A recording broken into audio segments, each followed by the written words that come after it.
This video is going to be my explanation of the arc length for the problem that we did in class at the end of Monday. In your OneNote, you will see the notes on arc length, and you will see this diagram talking about the idea behind arc length, which is basically Pythagorean theorem. The idea that the distance between any 2 points on a curve, if close enough, can be approximated using the Pythagorean theorem. If we take enough of those arc lengths and add them together, we create a definite integral. So at the bottom of this page, it talks about the arc length being equal to a definite integral from a to b of the square root of 1 plus f prime of x squared dx. Most of these arc length problems are difficult to compute by hand. Therefore, I'll show an example using the graphing calculator.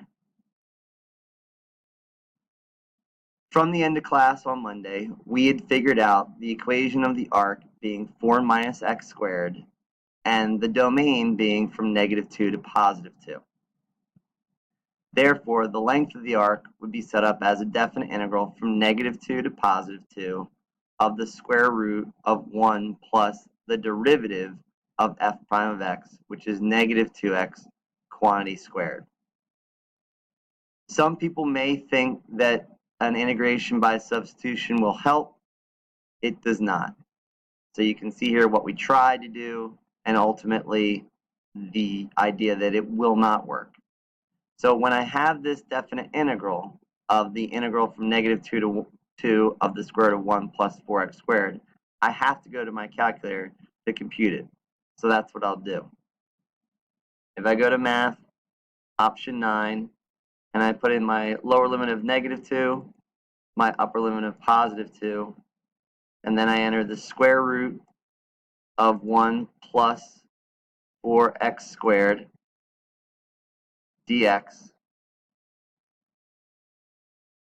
the calculator will tell me what the answer is.